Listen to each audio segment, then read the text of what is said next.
Tonight on the season premiere of Millennials of Dallas.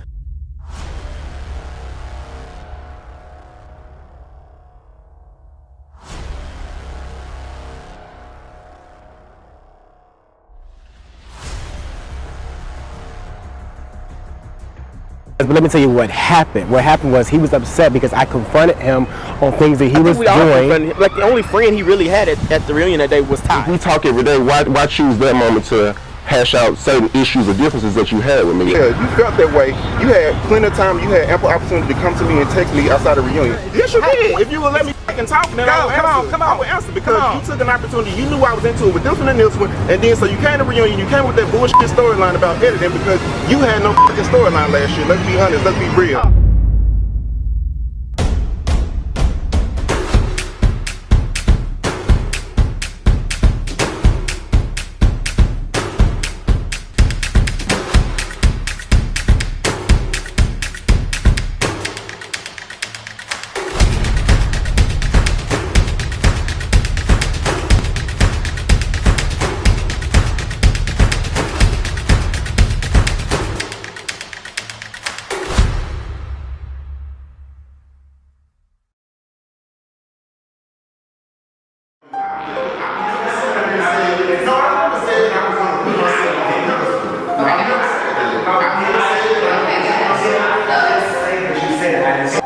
So with the reunion, it started off fine. Like on one side of the couch you had me and Markel, and then on the other couch you had Malcolm, Ty, and Eric. And I believe Kayla was our host. She was a beautiful host, very well spoken, very well put together. She had great energy.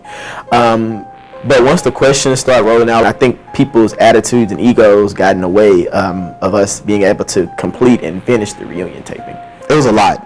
I think that one of the biggest issues was that everybody came in with the perception with the perception that they were going to come and address all of the issues and kind of like lay out whatever their problems was from the previous season. And it just got to the point where everybody was pissed. I was unbothered. Everybody was on edge. I was in my seat. I was chilling. I really didn't give no. I was already over it before the bitch even began. Malcolm was just like, forget it. Packed up, left, didn't say anything to anybody. And, it just blew up a lot bigger than what I personally thought it was going to. It kind of threw me off guard. Everybody on this seat has had an issue with you or said something about you, but because you think that you are the executive producer, creator, of God Almighty, you can cut everything out, which is not fair to everybody else. As executive producer and director of the show, I do my job. So my job is to represent everybody in the best way possible. Which is what you represent. No, I represent everybody. You wouldn't be here. See, that's what you're not going to do. I'm never said that I was going to do myself.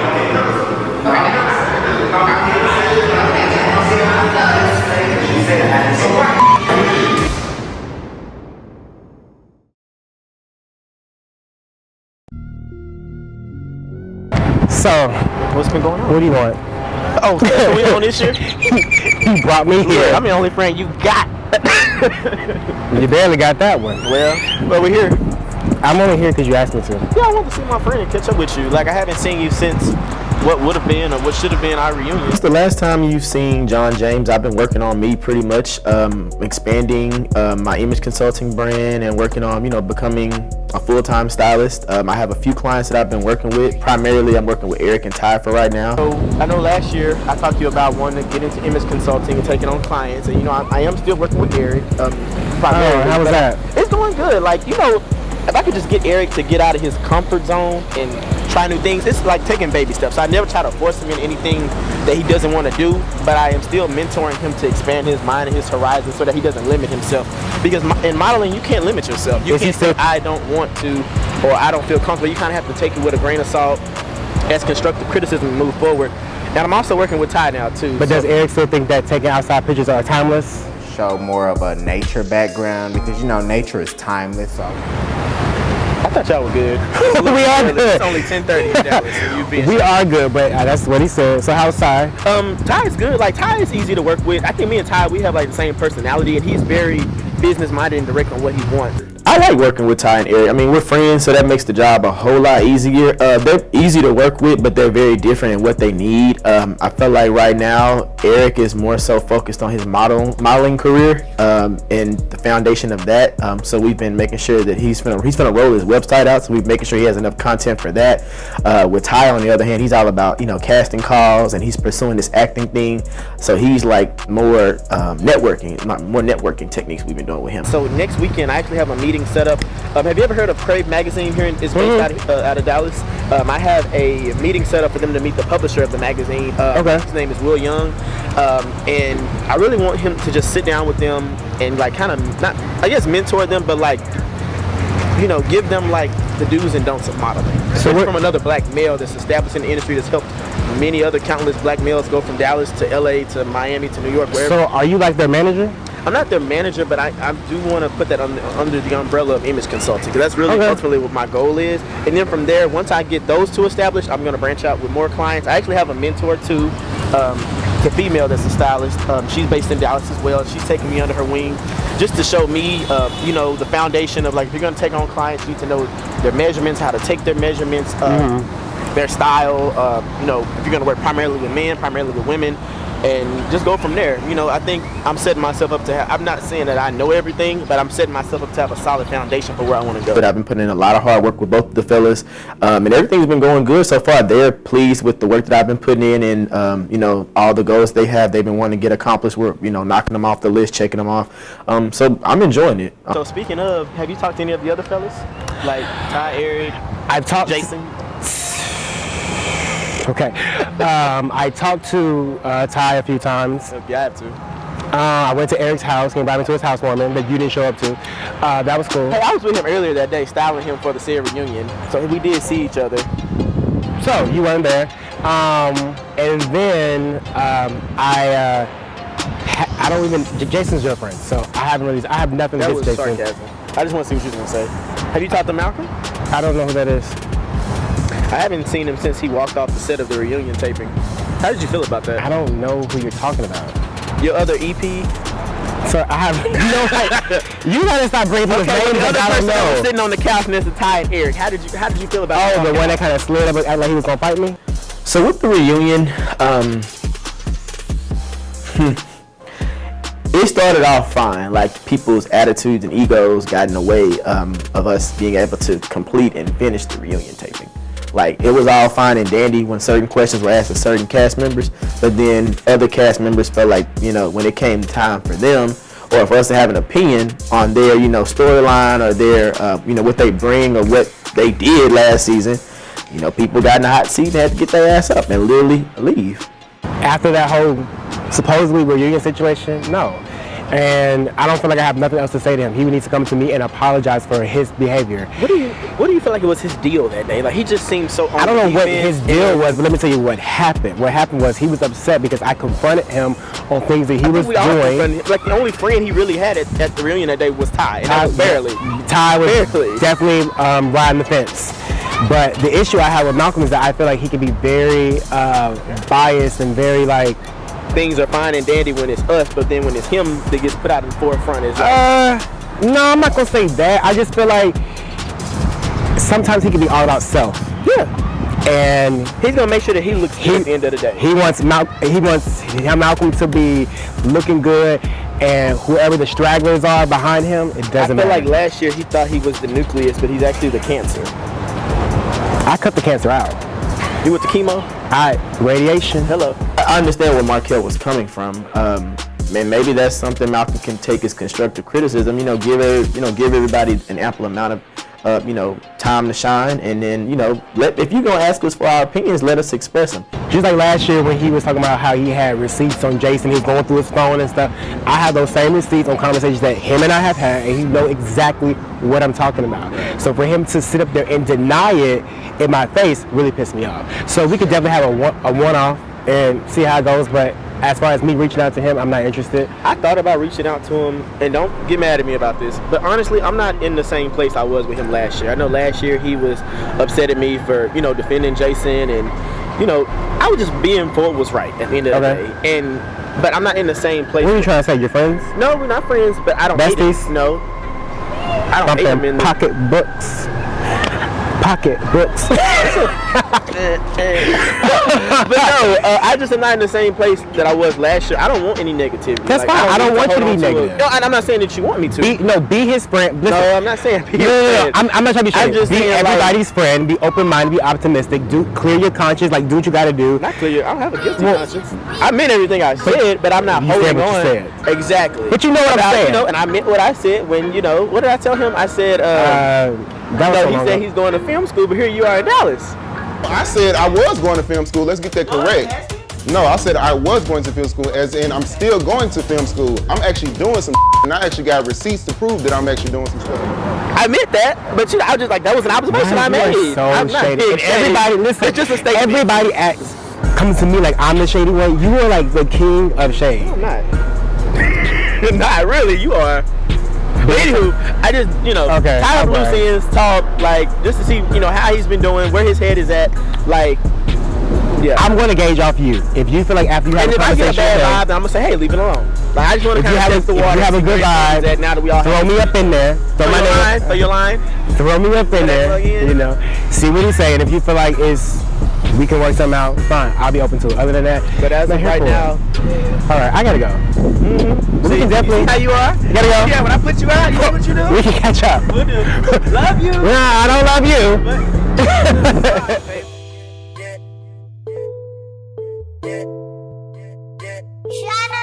Got all designer on me. That's on me, baby. That's on me, baby. That's on me, baby. What's up, y'all? So since the last time y'all saw me, I've been really busy building my film portfolio. Currently, I'm still on track to go to film school and to move to LA, and I'm not gonna lie, it has been the most stressful summer ever. Until I moved to LA full time, I started taking prereqs online for film school so that I could be ahead of the game when I moved out there. But in the meantime, God has been opening so many doors for me and blessing me so much here in Dallas. After season 1, I started getting work left and right for doing video projects, doing video treatments. Small businesses been hitting me up to do promos for the Instagram and social media. It's just been crazy. My ultimate goal is to open up my own film studio. Of course, I don't want to do reality TV forever. I'm trying to be the next Ryan Coogler, the next Spike Lee, the next Tyler Perry. I'm trying to get some of that type of money. Reality TV is cool, but I want to be known for other things. I want to branch out. So today I'm shooting a promo visual for Vars Bell. He's the owner of the clothing line here in Dallas, Culture Worldwide. And I'm not gonna lie, y'all, his collection is amazing. Y'all need to go out and get it. That's Culture Worldwide. You can look him up on Instagram. He has some amazing products. This shoot for me was really a challenge because this is my first time stepping out the box and doing something like this. Vars, when he came to me and approached me, he showed me a couple samples and a couple of different looks that he wanted to go for. And I just took those looks and I compared it to his style, and we kind of met in the middle with the concept. Y'all, I really love what I do. I'm passionate about film. So since the reunion, I really hadn't talked to Eric, John, or Markel. I just really don't like the way that things transpired between us at the reunion. It was a bunch of arguing, it was a bunch of back and forth, and apparently they all had a bunch of issues towards me that I didn't even know anything about. And I was kind of hurt and upset about that because I felt like, you know, my number is the same. Me and Markel and John used to text and talk every day, all day, every day about, you name it, from filming to going out, hanging out, everything else. So if you had all these issues with me, why would you wait to the reunion to talk about those on camera? Like, a lot of these issues had nothing to do with stuff that even involved the show. So if you had all these feelings and all these personal issues with me, you had ample opportunity and ample time to talk to me. And it's not like I'm just a bitch or a cold-hearted person that don't respond to people's text messages or don't answer or don't talk to them. Like, there was several times and there were several opportunities to resolve these issues before we got to the reunion. I accept responsibility in my part of all of our arguments that we had, because that wasn't right. I'm a human. I make mistakes like everybody else. I'm a work in progress.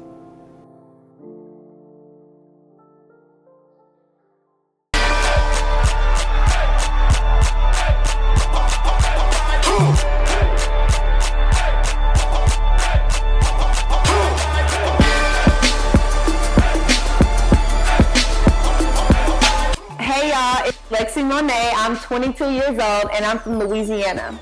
I was modeling, that's the reason why I moved to Dallas. So I moved out here to focus on modeling, but now I'm just strictly focusing on acting and writing. I'm trying to venture out of modeling just because everybody's doing it now and it doesn't like challenge me. Most women now are just modeling with their clothes off just so they can pay attention. So it's not real modeling anymore. So I worked with a few people, but I didn't pursue it in a large way. So I never got signed or anything like that. So I did work with this girl named Aaliyah, and she has her own brand called Jour Ali, and it's pretty dope. Like it's some nice shit. Like the first thing that we ever did was this all black and red line, and everyone knows a girl loves red. So we actually have some new stuff coming up that she wants us to do as well, like a fashion show at Raw Dallas and all that kind of stuff.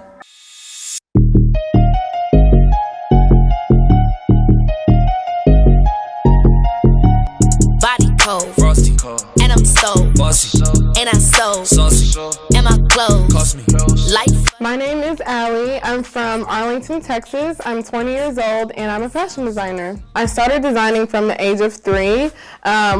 Really what happened was my mom, she loved to sew, and I had a few dolls, and at the age of 3, you're like, how does she know how to sew? My mom actually helped me with the needles, and they looked ratchet, but that's really how I started. So today I'm meeting up with Max Media to do my season 2 sneak peek photo shoot. So him and then Tori J, my creative director, she's gonna meet me there as well, and pretty much it's going to be a garden scene, but going down, like we're taking pictures down. I got the concept for the photo shoot from my favorite designer, who's Alexander McQueen. They're doing a grass photo shoot for their new spring collection, and I was like, oh my God, I need this grass. So of course we live in Texas, and everything's dead. So it was like kind of awkward. We were like, where we're gonna find grass. But if you get on the floor like I just did, and you zoom in. But I mean, I'm just saying, like, as far as like the real grass field. Get her in the real grass, but it's dead. I know, but I can make it green. That's what I'm saying. Oh, you can make it green? Then why did I buy this grass? I didn't tell you to buy nothing. You know, so I came here. Oh, she got grass. Me and Max, we kind of go way back. We started following each other on Instagram, I want to say 3 or 4 years ago. And we really connected, I want to say the end of 2017. I DM'd him because I saw him doing a lot of fashion shoots, which the clothing was okay, but I was just like, I feel like I could put him on. So I DM'd him and I was like, hey, so I'm about to drop this collection. I think we should like work together. And then, so we did kind of like a practice shoot, and he did it with Tori. Tori was my model at the time. I didn't have any other models. So she was my model for my red collection before it dropped, and he actually did the sneak peek shoot for it. And it came out so freaking good. So ever since then, we've been like back to back with shoots, video shoots, anything you can think of. Well, But it's like prickly. I'd rather her be on mint. It looks bad. I mean, no, but I'm just saying the way we thought it was literally gonna be like a grass patch.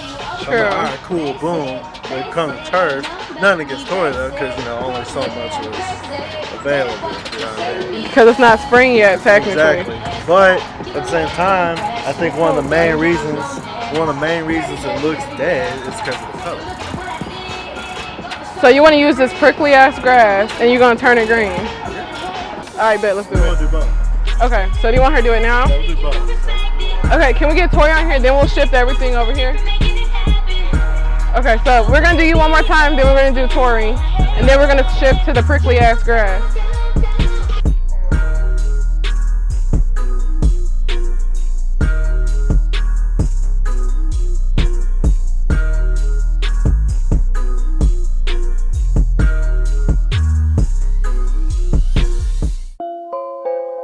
Oh no, not again.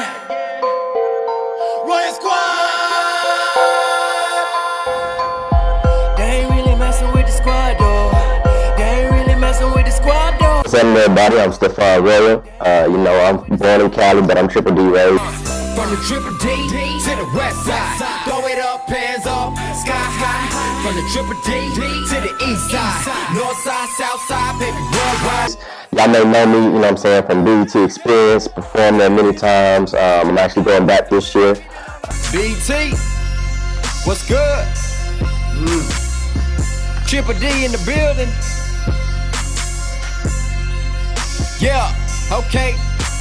16 bars, that's all they gave me. Gotta bring the picture well like Picasso, baby. Age mouth, finna go for 9. Eminem, Lamar, they hold the crown. Just for now, till the real king come back can shut it down. Now Jesus Christ, he the only king. Call me the shepherd, but control the sheep. About to start the strong. I did music here.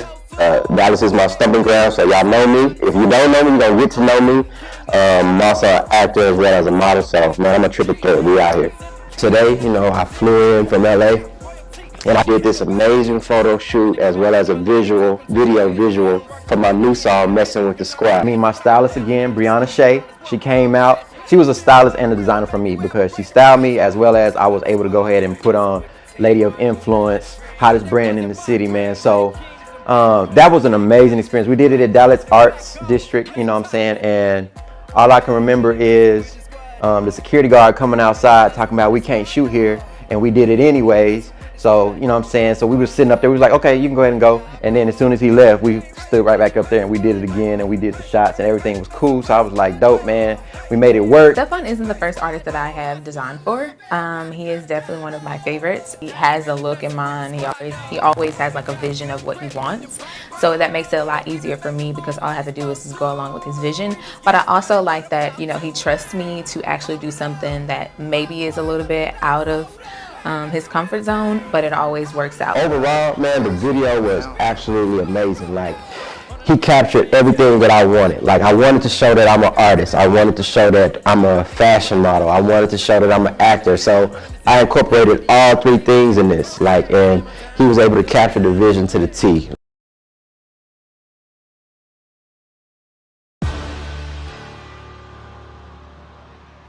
So I'm meeting up with John today, and I'm gonna be honest. I don't know how this is gonna go. Hey, how you doing? We gonna be cordial today. We're hugging today. Okay, I just making sure because It's been a while since we've seen each other. yeah. So where the hell you got me here? Well, this is my little spot that I love to come to. Is the Japanese Gardens. Like an outdoor, I don't know, like nature. You got your fish that you can feed. Everything is Japanese themed. I really like coming here just to, whenever I'm thinking or want to clear my head or just be at peace. You know, it's very peaceful. So I feel like, you know, with us seeing each other for the first time, this will be a peaceful and neutral place for us to meet. When John first reached out to me about meeting up at this park or whatever, I was this close to not coming because, as you all know and y'all saw on the show last season, me and John have never been just the best of friends. Jason sneezed hard, you there to wipe his nose. Ain't no fences. I know you from Memphis. You ain't gotta hop no fence. You can come straight at me. I was going to film school. Let's get that correct. No, I said I was going to film school, as in I'm still going to film. Personally, I feel like whenever John hangs around certain people, he gets what I call the mean girl syndrome. Y'all all seen the movie Mean Girls, right? This is what I mean by that. Me and John or anybody else in the group, we could be hanging out, everything will be fine, everything will be cool. The moment that I leave, everybody wants to discuss issues that they had with me.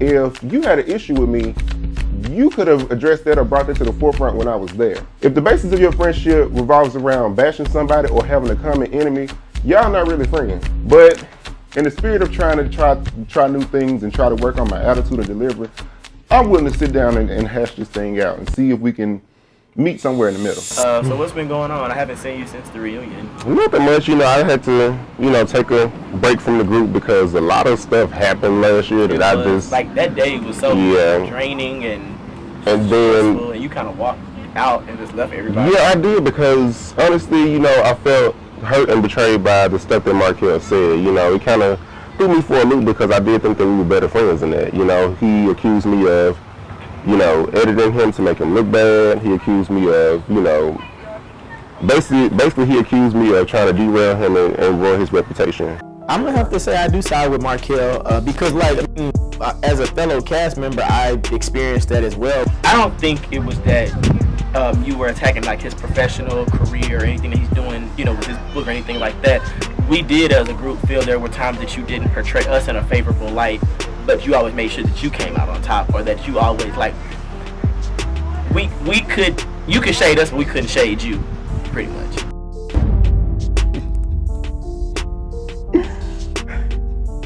So, okay, were y'all watching the same show that I watched last season? Like, I've never came for anybody in this group until they came for me. If anything, I'll try to be the peacemaker in the group because I don't like drama and I don't like cattiness, I don't like back and forth. Like, the only time you heard me say anything about anybody was when y'all came for my business. Like, If anything, I've taken the brunt of everything out of this group. Like, y'all came up with rumors saying that I screw my clients. You know, y'all called me old bitches. Y'all said that I wasn't going to film school, I was scamming, you know, and all of that stuff aired on the show. So how did I put myself on the pedestal? I mean, I beg to differ, because if that was the case, then I wouldn't have gotten into it with all of you guys on camera in front of, you know, the public. I wouldn't have gotten into it with we didn't you. get into it with Ty, but I mean, I felt like But I Eric mean, and Markel expressed our differences. I see now we're gonna have to agree to disagree, because we ain't going nowhere with this. Next time on Millennials of Dallas. You ready to go? Come on, let's go. I have We're all going to be on K104, the radio show, with Dee Dee in the morning. With the drama. Okay. I had a bit of an incident before Stefan's shoot. They put the wrong bag in the car, and that's a big no-no. I felt the need to get all the fellas together because it's like we can only avoid each other so long. Like, now I did not tell Markel, Eric, and Malcolm that vice versa, that the other was coming.